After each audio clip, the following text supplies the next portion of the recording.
नमस्कार दोस्तों, पिछले लेक्चर से हमने एक नई बुक स्टार्ट की थी रिवीजन के लिए। कैलकुलस हम पढ़ रहे थे और हमने एक क्लास अपनी हो गई थी उसके अंदर, और मैंने कहा था कि नेक्स्ट क्लास के अंदर हम समघात फलनों के लिए आयलर प्रमेय जो इंपॉर्टेंट स्टेटमेंट है उसके बारे में हम बात करेंगे। देखिए, निश्चित तौर पर एग्जाम के अंदर क्वेश्चन आते हैं लगातार समघात के लिए जो आयलर प्रमेय है उससे क्वेश्चन लगातार उठे हैं, तो इस बार भी संभावना बनती है कि इस थ्योरम से ये जो स्टेटमेंट है इससे सीधा सीधा क्वेश्चन आ जाए, यानी और या फिर सिद्ध करने का पूछ सकता है। तो जो भी चीजें हैं वो आपसे पूछी जा सकती है। देखिए, हम बात करते हैं समघात फलनों के लिए आयलर प्रमेय। मोस्ट इंपोर्टेंट टॉपिक है भाई, ये क्वेश्चन आता ही आता है एग्जाम के अंदर। समघात फलनों के लिए आयलर प्रमेय, समघात फलनों के लिए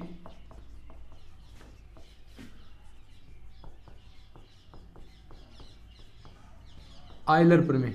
और कुछ नहीं है, सिंपल सा स्टेटमेंट आपको याद रखना है समघात फलनों के लिए आयलर प्रमेय कि यदि आपके पास f x y चरों x तथा y का अन्य घात का समघात फलन है, अन्य घात का समघात फलन हो तो,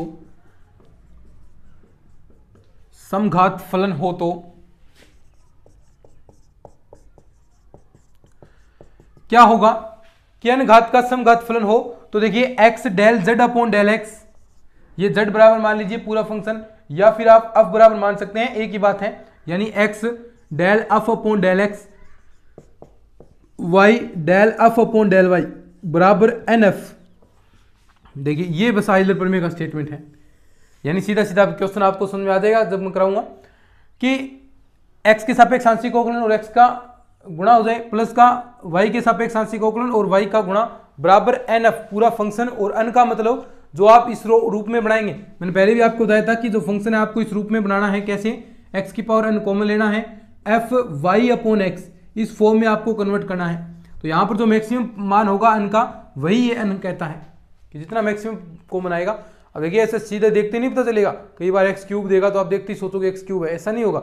आपको कॉमन लेना पड़ेगा चीजें, फिर आपको पता चलेगा कि कितना बचता है। नीचे से कुछ कॉमन आएगा, नीचे से कटेगा, ऊपर जो चीज फिर बचेगी उस हिसाब से आप कह सकते हैं कि ये चीज आएगा। ठीक है, तो ये आपको आयलर प्रमेय का इंपॉर्टेंट है भाई, सबसे इंपॉर्टेंट आयलर प्रमेय का स्टेटमेंट है ये। आयलर प्रमेय सबसे इंपॉर्टेंट है, मोस्ट इंपॉर्टेंट, तो थोड़ा सा इसको याद रखना है आपको। ठीक है, तो चलिए आगे बढ़ते हैं, क्वेश्चन करते हैं अब सीधा। ठीक है, सीधा क्वेश्चन पर आते हैं, कैसा क्वेश्चन आएगा इस आयलर प्रमेय से।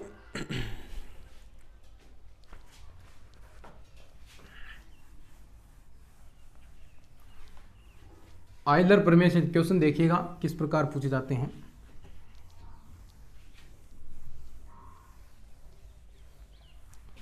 देखिए, क्वेश्चन आपसे पूछेगा इस प्रकार, क्वेश्चन दे दिया कि इफ u बराबर आपको दिया है log x की पावर 4 प्लस y की पावर 4 नीचे x प्लस y। ठीक है, तो आपको निकालना है तो x del u upon del x plus y del u upon del y बराबर क्या है, ये निकालना है।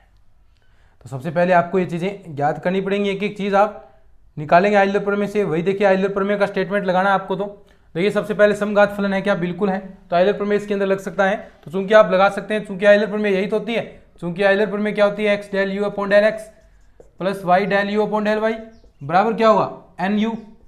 ठीक है, u आपको निकाला है। देखो, log को आप इधर ले जाएं तो इस फंक्शन को आप इधर ले जाएंगे तो e की पावर u बराबर x की पावर 4 प्लस y की पावर 4 अपॉन में x प्लस y।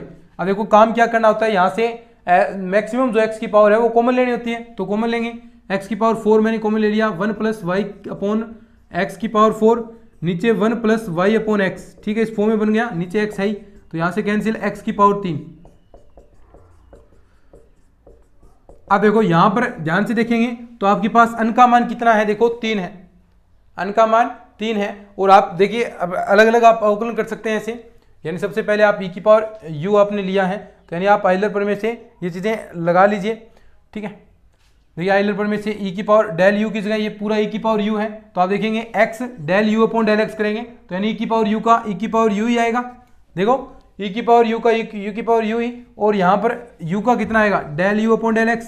आइलर प्रमेय लगा रहा हूं मैं, y e की पावर u का e की power u del u upon del y बराबर एन यू। एन का मतलब कितना है 3, देखो यहाँ पर कितना है 3, ये 3, u का मतलब e की पावर u, ठीक है। यहाँ से देखिए कॉमन लेंगे, x del u upon del x plus y del u upon del y, e की पावर u मैंने कॉमन ले लिया, ये देखो यहाँ से 3 e की पावर u, e की पावर u से e की पावर u कैंसिल, तो आपके पास देखिए जो स्टेटमेंट था उस हिसाब से क्या आ गया, बराबर 3 आंसर आ गया। बोलो ये देखो कितना आंसर आया है, 3 आंसर आपके पास आया है। तो ऐसे आइलर प्रमेय से आपको चीजें निकालनी है, ऐसे आइलर प्रमेय की सहायता से आप ऐसे फंक्शंस के मान निकाल सकते हैं। तो मेरे ख्याल से आपको समझ में आया होगा, फटाफट इसका स्क्रीनशॉट लीजिए, फिर आगे बढ़ते हैं। एक एक दो क्वेश्चन प्रत्येक चीज से हम कर रहे हैं, तो ऐसे और भी क्वेश्चन कर सकते हैं आप। अब देखिए, अब थोड़ा सा यानी ये तो था एक कोटि के लिए, यहां पर देखिए एक कोटि का कर रहे थे, अब हम 2 कोटि वाले के लिए करते हैं। यदि आपका f है वो घात का समघात फलन है, तो 2 कोटि के लिए किस प्रकार के मान आएंगे, सीधे फॉर्मूले याद रखने हैं और ज्यादा यहां से क्वेश्चन नहीं बनेंगे। ये जो समघात वाला है वहीं से क्वेश्चन बनते हैं, आइलर प्रमेय वाला वहीं से क्वेश्चन आते हैं, वही थोड़ा आपको ध्यान में रखना है।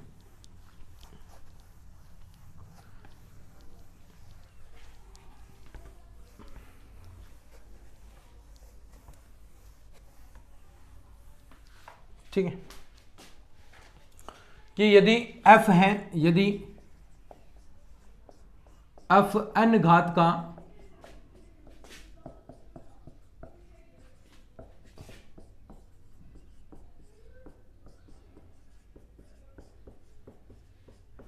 ठीक है, यदि f है वो n घात का समघात फलन है, f है वो n घात का समघात फलन है, तो देखिए सबसे पहला नंबर एक फॉर्मूला, दोनों सारी चीजें आपको याद रखनी है कि एक number x del square f upon del x square plus का y del square f del x del y, ठीक है। इस बार इसके अंदर उल्टा हो जाएगा क्या, दूसरा फॉर्मूला कि x del square f upon del x del y, देखो दोनों के अंदर एक चीज है, इस बार हम y वाला ले रहे हैं साथ में, देखो इस पर x लिया तो यहाँ पर y वाला, तो y के साथ तो y आएगा गुणक, ठीक है। इन दोनों का फॉर्मूला होता है एक जैसा ही होता है, देखिए यहां से ये तो del f upon del x आ जाएगा, देखो ये पहले ये x के सापेक्ष आ रहा है, तो यहाँ पर क्या आ जाएगा del f upon del x, और ये किसके सापेक्ष आ रहा है y के सापेक्ष, तो यहाँ आ जाएगा n-1 del f upon del y। और ऐसे ही एक और फॉर्मूला जो लास्ट आपके लिए है कि यानी x square del square f upon del x square, ठीक है, प्लस का 2xy del square f upon del x del y plus का y square del square f upon del y square बराबर क्या होगा n इंटू n-1, कितना n into n-1, और जो फंक्शन है वो साथ में गुणा हो जाएगा, यह फंक्शन हो जाएगा। तो ये तीनों फॉर्मूले आपको थोड़े याद रखने हैं, है ना। क्वेश्चन तो ज्यादा नहीं बनते यहां से, लेकिन याद रखना है इनको।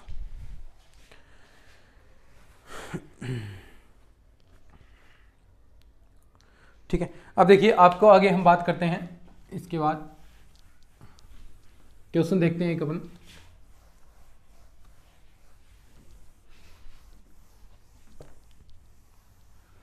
क्वेश्चन देखिएगा, एक क्वेश्चन हम बात करते हैं। क्वेश्चन देखिए इस प्रकार आपको दे रखा है कि इफ u बराबर आपको दिया है x sine inverse y upon x sine inverse y upon x, ये आपको दिया है, तो सिद्ध करना है, आपको सिद्ध करना है, सिद्ध कीजिए। देखिए ऐसा क्वेश्चन सिद्ध करने का नहीं आएगा, लेकिन पूछ सकता है आपसे कुछ भी मान, ठीक है, सिद्ध कीजिए, लेकिन ये चीजें पूछ सकता है आपसे, क्योंकि क्वेश्चन तो यही बनते हैं, कहीं ना कहीं घुमाकर आपसे पूछ लेगा y del u upon del y बराबर u, ये पूछा इसने, बताओ इसको सिद्ध करके बताओ क्या होगा। वही बात आइलर पर में आपको लगानी है। यहां पर आप सब जानते हैं कि ये कितने का है, एक घात का समघात फलन है, देखो एक घात का समघात फलन है, क्योंकि मैक्सिमम पावर कितनी बार आ रही है, एक ही आ रही है, तो ये एक घात का समघात फलन है। यानी जो u बराबर आपको दे रखा है, u बराबर x sine inverse y upon x, क्या कह सकते हैं आप, एक घात का समघात फलन है, एक घात का समघात फलन है। क्या है, एक घात का ये समघात फलन है। अब एक घात का समघात फलन है तो सब समझ गए बात को कि क्या, यानी जो आइलर प्रमेय से स्टेटमेंट है, जो आइलर प्रमेय का, उससे आप क्या लिख सकते हैं, आइलर प्रमेय से कि x del u upon del x plus का y del u upon del y बराबर एन यू होता है। n का मान 1 है ही, तो 1 u, देखो सेम वही चीज आ गई u बराबर, तो सेम टू सेम प्रूफ हो गया ये। तो बस ऐसे ही समझना है। दूसरा देखिए इसके अंदर, इसी के अंदर दूसरा क्वेश्चन बनता है, ये भी बढ़िया है। बी देखिए आपको ज्ञात करना है। बी कहा है इसने कि आपको निकालना है x del square u, x del square u upon del x square plus का 2xy del square u del x del y plus का y square del square u del y square बराबर क्या आएगा, ये पूछा इसने, बराबर क्या आएगा। तो देखिए आप जानते हैं ये फॉर्मूला मैंने अभी आपको बताया है, इस फॉर्मूले के बराबर क्या होता है n into n minus 1 into F, ठीक है। तो देखिए ये मान रखते हैं, n का मान कितना है, n बराबर देखिए एक हाथ का है तो n बराबर 1, तो देखिए रखेंगे तो n का मान 1 माइनस 1 एफ कितना ही रखो 0 मान आएगा, 1 माइनस 1 0, कुछ भी रखो 0 ही मान आएगा यहाँ पर। तो ऐसे ही क्वेश्चन बनते हैं आइलर पर में से, आप और भी चीजें प्रूफ कर सकते हैं।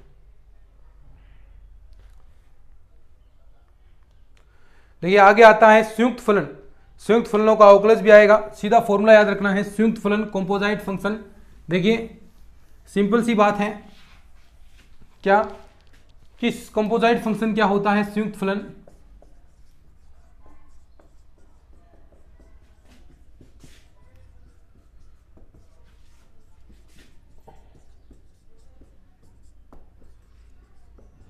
संयुक्त फलन सब जानते हैं। देखिए कि अगर आपको u बराबर दे रखा है, ये फंक्शन एफ एक्स वाई, ठीक है, ये इसमें दे रखा है, और x बराबर आपको अलग, x बराबर दे दिया मान लीजिए फाई टी और y बराबर साई टी, यानी अन्य फंक्शन के अंदर t के रूप में है, तो इनका संयुक्त फलन या ये संयुक्त फलन होगा।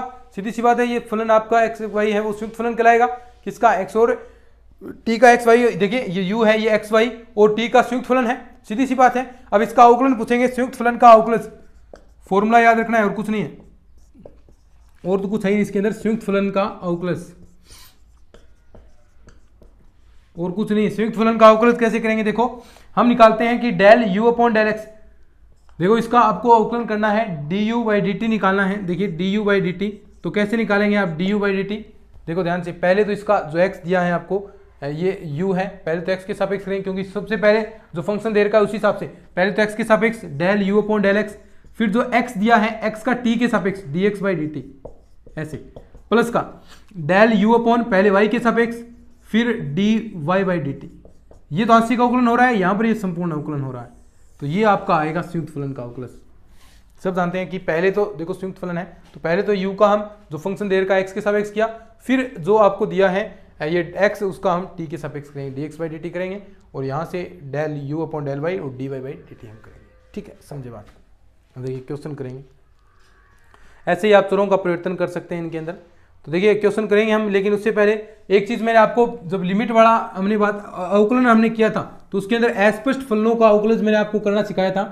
अस्पष्ट फलनों का अवकलज यानी जिसके अंदर आप ये स्पष्ट नहीं कर सकते, ये नहीं बता सकते कि y के रूप में y बराबर एफ एक्स, इस रूप में आप क्वेश्चन नहीं कर सकते, इस रूप में आप उस फंक्शन को परिवर्तित नहीं कर सकते y बराबर एफ एक्स के रूप में। तो आप ऐसे फंक्शन को क्या कहते हैं, अस्पष्ट फलन। अभी हम एग्जांपल कर लेंगे, एक अस्पष्ट फलन, अस्पष्ट फलन,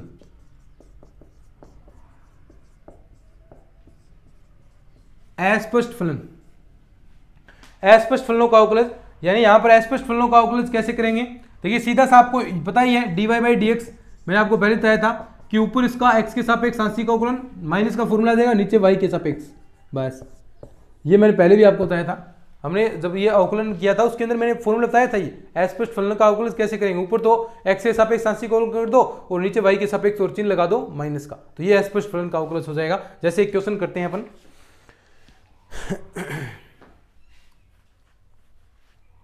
देखिए क्वेश्चन करते हैं अभी, अब देखते हैं अपन, लिख लो इसको।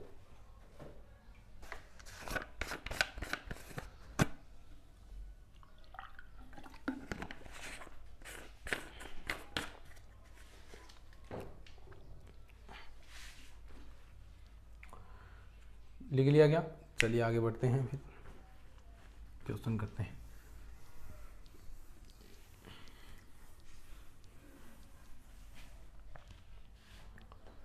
देखिए क्वेश्चन इस प्रकार पूछेगा आपसे, एक्स स्क्वेयर वाई प्लस का वाई स्क्वेयर एक्स प्लस का 2xy बराबर 0। Find dy by D x, कि आपको dy बाई डी एक्स निकालना है। तो देखिए मैंने क्या कहा, फॉर्मूला अगर आपको याद है तो आप कर देंगे। क्या dy बाई डी एक्स बराबर क्या होता है, माइनस का del F upon del X upon में del F upon del Y. बस कहीं दिक्कत है, अब देखो कर देंगे अपन। यानी ऊपर तो x के सापेक्ष आंशिक को अवकलन करना है, x के सापेक्ष करेंगे तो क्या गया माइनस का 2xy, और इसका करेंगे देखो तो प्लस का वाई स्क्वेयर। नीचे देखो x के साथ y के सापेक्ष करना है, अब देखो y के सापेक्ष करेंगे तो एक्स स्क्वेयर प्लस का 2xy। ठीक है, बस ये आपके पास आंसर आ गया, कहीं दिक्कत ही नहीं है। 3 है क्या, एक आगे और है, सॉरी ये देखो आगे और है, ये इसको भी करेंगे तो इसका x के सापेक्ष 2y आ गया, नीचे आ जाएगा 2x, बस ये आ गया। तो ऐसे क्वेश्चन बनते हैं भाई आपके एग्जाम के अंदर। एक क्वेश्चन कराते हैं फिर आगे बढ़ेंगे।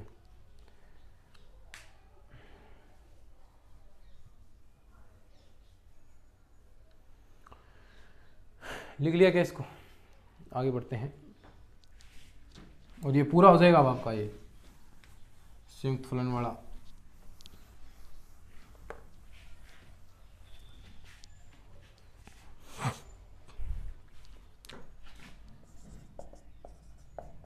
कि यदि z बराबर आपको दिया है एक्स वाई स्क्वेयर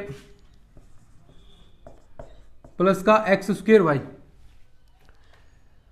एक्स बराबर 80 स्क्वेयर, वाई बराबर 280, वाई बराबर 280, देन आपको फाइंड करना है, then find dz by d t. ये आपको बताना है कि कितना आएगा। ये z बराबर दिया है, चूंकि हम जानते हैं dz बाई डी टी बराबर क्या आएगा, अभी हमने बात की थी। देखो ये पूरा संयुक्त फलन है, पूरा संयुक्त फलन है, तो सबसे पहले तो जो ये z दे रखा है इसका हम x के सापेक्ष करेंगे, dz यानी आंशिक का अवकलन करेंगे del z upon del x और dot dx by d t. ठीक है, यानी कि जो फंक्शन दिया है उसका t के सापेक्ष कर देंगे, प्लस का del z upon del y plus का dy बाई डी टी। बस कहाँ दिक्कत है, एक एक मान निकालो और सारे यहाँ पर पुट कर दो, कोई दिक्कत नहीं। देखो सबसे पहले हम निकालते हैं del z upon del x, आंशिक अवकलन निकालेंगे, देखिएगा क्या आएगा। x के सापेक्ष इसका आंशिक अवकलन करना है, तो x के सापेक्ष करेंगे तो वाई स्क्वेयर प्लस का 2xy। ठीक है, y के सापेक्ष del z upon del y, y के सापेक्ष करेंगे, देखिए इसी का y के सापेक्ष करेंगे क्योंकि ये भी मान भी निकालना है, तो y के सापेक्ष करेंगे तो 2xy प्लस का एक्स स्क्वेयर। ठीक है, अब dx बाई डी टी निकालो साथ में, क्या आएगा देखो 280 यहां आ गया, और dy बाई डी टी बराबर कितना आएगा 2a। ये सारे मान इस समीकरण के अंदर पुट कर दो, बस कुछ है ही नहीं, सिंपल सा चीजें हैं भाई, सारे मान ही रखने हैं तो देखो ये चीजें याद रखना आप, x बराबर क्या दे रखा है, ये सारे मान पुट करने हैं आप लोगों को। तो ये सारे मान हम यहाँ रखेंगे, dz बाई डी टी बराबर क्या आ जाएगा, बिल्कुल सिंपल सी बात है, del z upon del x, तो ये रहा वाई स्क्वेयर प्लस का 2xy और इनटू में क्या आ जाएगा dx by d t, dx by d t का मतलब 280 प्लस का del z upon del y क्या आएगा 2xy प्लस का एक्स स्क्वेयर और dy बाई डी टी कितना है 2a। अंदर गुणा करा दो, अंदर गुणा करा दो। एक काम यहां पर ये भी कर सकते हैं, वाई स्क्वेयर वाई की जगह क्या रखना है 280, क्योंकि एक्स वाई के पद हटा दो, यहां से वाई की जगह 280 रख दो, तो रखेंगे तो देखिए 4a square T square plus का 2xy, एक्स की जगह क्या रखेंगे 80 स्क्वेयर और वाई की जगह 280, तो यानी 80 स्क्वेयर इंटू 280 और पूरे के 280 गुणा में है ही प्लस का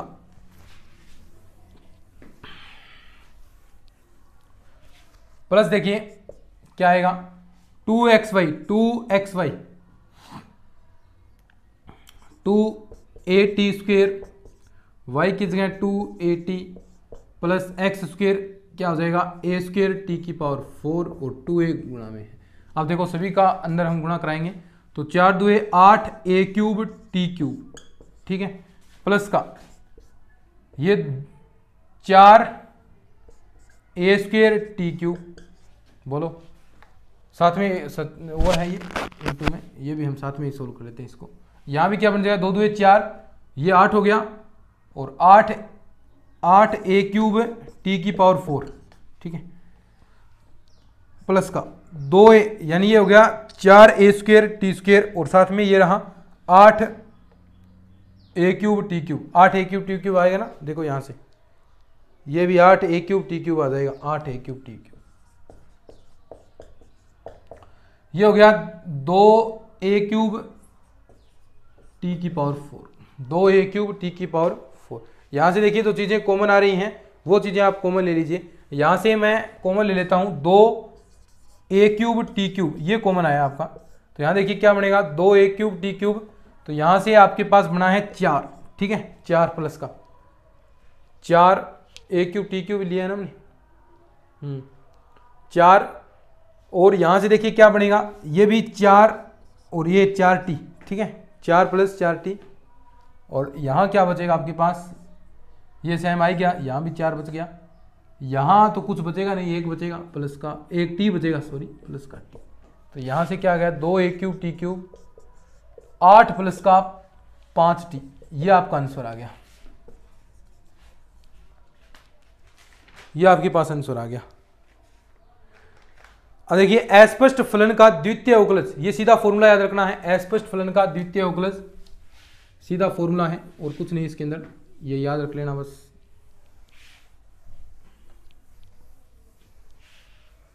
अस्पष्ट फलन का द्वितीय अवकलज,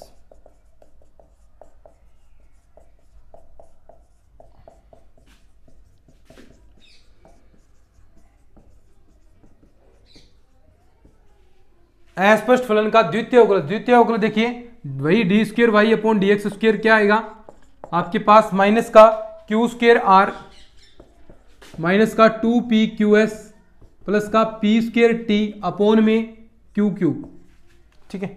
अब देखिए आप सब जानते हैं, ये मैं पहले ही बता चुका हूं कि किसके बराबर क्या आएगा, ये आप सब पहले जानते हैं कि q बराबर क्या होगा, p बराबर क्या होगा, देखिए del F upon del x, जहां p होगा del F upon del y बराबर q होगा del square f upon del x square बराबर r होगा, del square f upon del y square बराबर t होगा, और del square f upon del x del y बराबर s होगा। तो ये सारे मान आप यहाँ रख दीजिए, बस ये द्वितीय अवकलज हो जाएगा। तो इसी प्रकार देखिए आप कर सकते हैं। फिर उसके बाद कार्तीय आते हैं, कार्तीय क्या होते हैं, x बराबर आर कोस थीटा, उसका अवकलन कर सकते हैं, y बराबर आर साइन थीटा होते हैं, y अपॉन एक्स करेंगे तो टेन थीटा बन जाएगा, तो थीटा बराबर tan inverse y upon x, तो उसका अवकलन आप कर सकते हैं। तो ये इंपॉर्टेंट सी ज़्यादा चीज़ें नहीं हैं, जो इंपॉर्टेंट चीज़ें थी वो आपको मैंने करवा दी हैं। नेक्स्ट क्लास के अंदर मैक्सिमा एंड मिनिमा, उच्चिष्ट और निम्निष्ट ज्ञात करना, इंपॉर्टेंट एक क्वेश्चन कन्फर्म एग्जाम के अंदर आएगा, वो हम करेंगे नेक्स्ट क्लास के अंदर। अगर ये क्लास आपको अच्छी लगी है तो इसको शेयर जरूर कर देना, जितने भी आपके व्हाट्सएप ग्रुप्स हैं उनमें बताएं कि सेकंड ग्रेड का पूरा रिवीजन यहाँ पर चल रहा है, कहीं जाने की जरूरत ही नहीं है। तो चलिए आज के इस लेक्चर के अंदर इतना ही, मिलते हैं नेक्स्ट क्लास में, तब तक के लिए धन्यवाद। जय हिंद, जय भारत।